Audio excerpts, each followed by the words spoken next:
of the service before me, the Honorable Chet Atkins, Marty Meehan, Congresswoman Nikki Tsongas. I've gotten to know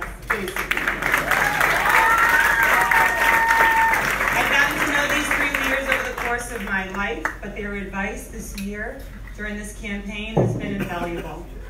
You know, one of the gifts of spending your lifetime in this district is that you get to see exceptional representation from these three leaders, what it means to be fiercely devoted to the people they came to serve.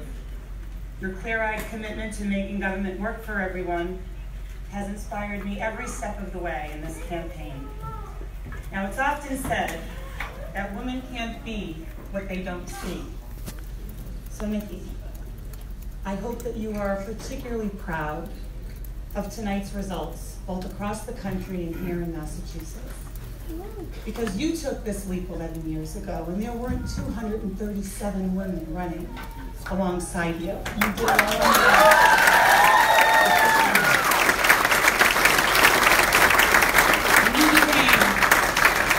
And you became the first woman to represent Massachusetts in Washington in 25 years. So on behalf of every woman elected tonight, and every woman who follows,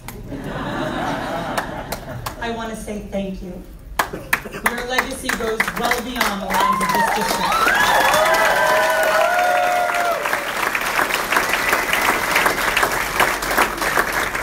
I think about this moment in very simple terms. It is the great privilege of my life to have received your vote. And in exchange for that vote, for that trust, I will fight for you, your families, and your futures every single day. Ensuring that health care coverage is protected for people with pre-existing conditions like diabetes, cancer, and MS. Fighting for universal affordable health care and prescription drugs that our seniors and our families can afford. Protecting Social Security and Medicare so that our seniors can retire with dignity. Creating retail jobs and infrastructure investment that spurs private investment in our communities.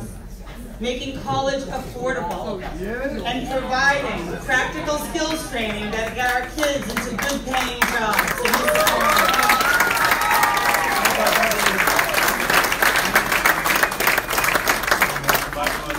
Passing common sense gun measures to protect our children.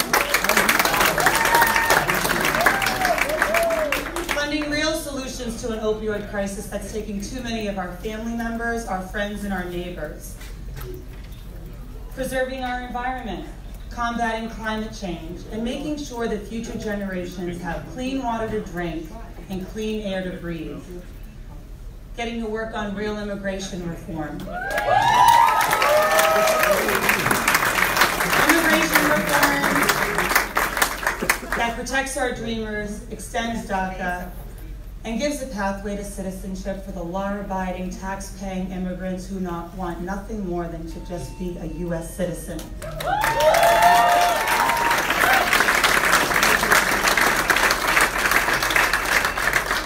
And equality.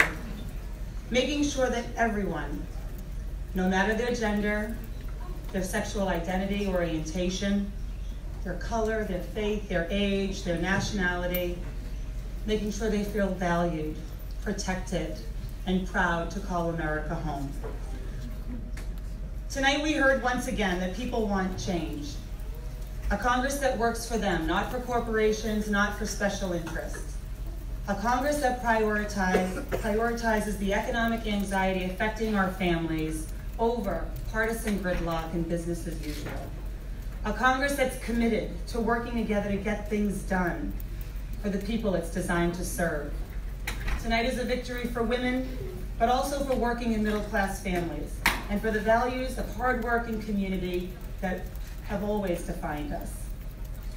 It's also a victory for everyone who believes that America is a place where we take care of each other, where we have each other's back, where we're in each other's corner. You know, growing up in Lowell, I learned what that meant. I learned how to show up and fight for our families and for our values. I learned about grit and perseverance, hard work and fight. I learned about hope and community. Those are the values I learned on Staple Street from my parents. Those are the values that Dave and I are imparting on our children, and those are the values that I'm going to bring to Washington.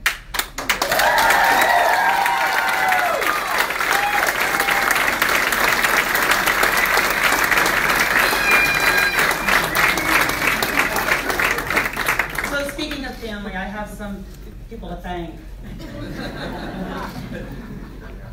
My parents, Tony and Linda.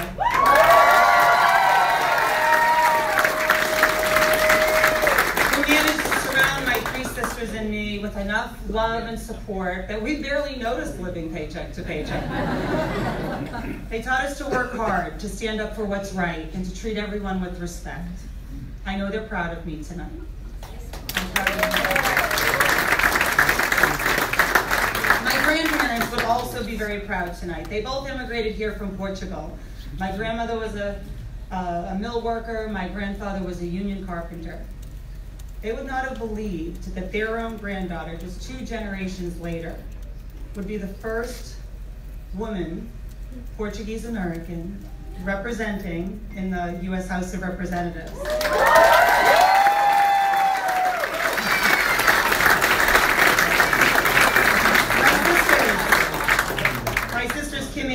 Their husbands and their beautiful children, Jack, Ava, Ellie, and Rosie, who motivate me to do my part and provide the village that makes it all possible. My husband, Dave, there is no section of your wedding vows that covers the demands of a campaign, a year-long campaign. But I'm fortunate to have married up, as they say.